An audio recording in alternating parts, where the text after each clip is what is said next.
नमस्कार, स्वागत आपका बाबा रामदास ब्रज घोष में। मैं हूं आपके साथ शालिनी। आइए बढ़ते हैं आज की बड़ी खबर की ओर।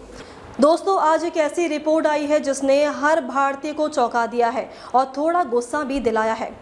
वर्ल्ड हैप्पीनेस रिपोर्ट 2026 कहती है कि पाकिस्तान भारत से ज़्यादा खुश देश है। जी हां, पाकिस्तान 109 नंबर पर है और भारत 118 नंबर पर।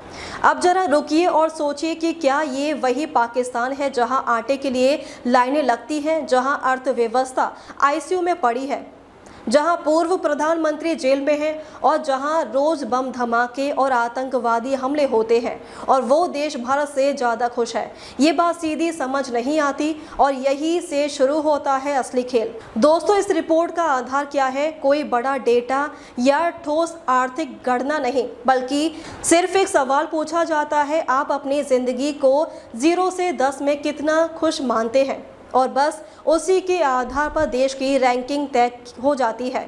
अब जरा ये सोचिए, हर देश में सिर्फ लगभग 1000 लोगों से बात होती है और 3 साल में मिलाकर करीब 3000 लोगों का डेटा लिया जाता है।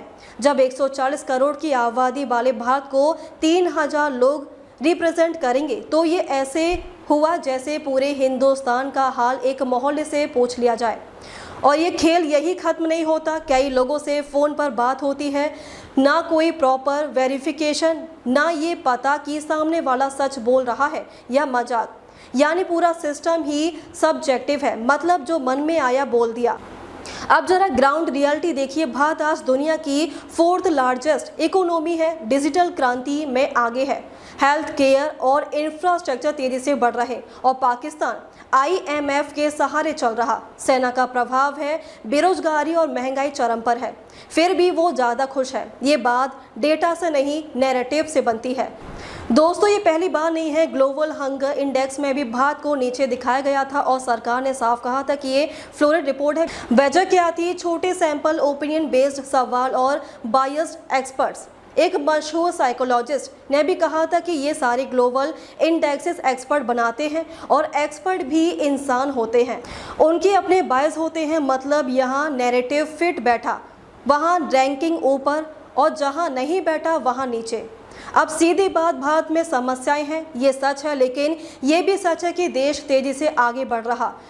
मगर इन रिपोर्ट्स में प्रगति कम दिखाई जाती है और कमियां ज़्यादा हाईलाइट होती हैं। तो आखिर निष्कर्ष क्या है? अगर पाकिस्तान भारत से ज़्यादा खुश है तो या तो लोग हकीकत से कटे हुए हैं, या फिर ये पूरी रिपोर्ट ही फ्लॉट है। तो सच कहूँ, आजकल डाटा कम और नैरेटिव ज़्यादा चलता है। आप क्या सोचते हैं? क्या ये रैंकिंग सही है या फिर सिर्फ परसेप्शन का खेल है? अब तक के लिए बस इतना ही। फिर होगी आपसे मुलाकात, तब तक के लिए नमस्कार और देखते रहिए बाबा रामदास ब्रज घोष।